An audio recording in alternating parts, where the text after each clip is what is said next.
I believe that we need to be prepared to prove that the whole Bible is credible, whether we use historical or philosophical evidence, because if we don't believe that the whole Bible is not only credible but true, if we don't believe it all true, then we can't believe that any of it is true.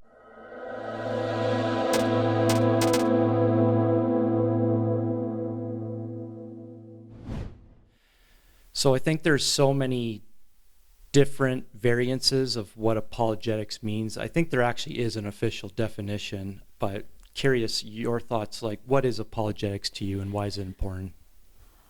Well, a definition of apologetics for me is to defend Christian beliefs and to prove their truth by reason or evidence, and to be able to refute opposing beliefs. I do believe that it is very important that it is our mission and our mandate as Christians to be apologetic.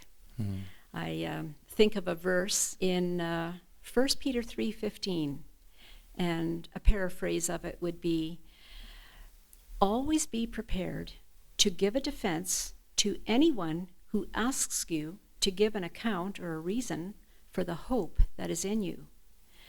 Hope being a noun, a certain belief, not a verb, not wishful thinking.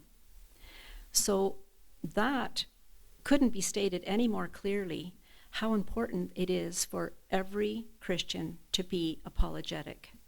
Well, and also that on the tail end of that verse too, which I think some Christians gloss over or forget, but to do so with gentleness and respect. Yes.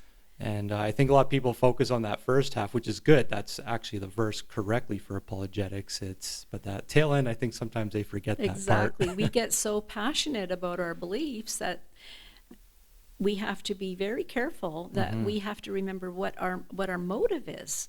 So to be gentle in our persuasion, but to be grounded in our faith. For example, in the Bible, it is important to recognize that the historical books in the Bible are true history. They are not allegorical stories. They are not mythology. And this is verified by other historian accounts written at the same time and ongoing archaeology. It is amazing what they are discovering about people and places in the Middle East, in the Holy Land particularly, that confirm everything the Bible talks about in its historical records. Wow, yeah, and it sounds like they're still discovering new things. It is ongoing, and it is bringing more and more things to life. The other important thing to remember about our Christian beliefs in the Bible is that it conveys the truth about the nature of man, that we have a bent to selfishly want to live independent of God and in control of ourselves. The Bible talks about this extensively and gives us a far better way. And the third thing that we need to remember that about the Bible is the truth that it reveals about the plans and purposes that God has for man, from creation to prophecy, from history to destiny. A lot of these things are verified through prophecy, the Bible being very accurate in its prophecy. Some already fulfilled, some yet to be fulfilled. For example, Jesus' birth was prophesied 500 years before it actually happened. And not just his birth, but in minute detail. For example, mentioning the small town that he would be born in Bethlehem, mentioning that he would be born of a virgin, which for a human author would be unheard of to prophesy that, and yet it was made possible. The fact that he would be found in a manger in swaddling clothes by nearby shepherds, all of these things were fulfilled right to the letter. And the prophecy is ongoing in the last book of the Bible, in Revelation, that basically talks about our destiny. So not only has there been other fulfilled prophecy, especially regarding the nation of Israel. I've just been reading in the book of Jeremiah this past month, and he was a prophet who was trying to tell the nation of Israel the impending doom that they would face. Now, he was doing this for 20 plus years before it happened. But when it did happen, God's prophecy to him was so accurately fulfilled, right down to specific names. The fact that it would be King Nebuchadnezzar from Babylon that would come in and take Israel captive and haul off their best citizens into exile. The names of the kings that would be ruling at the time is just amazing.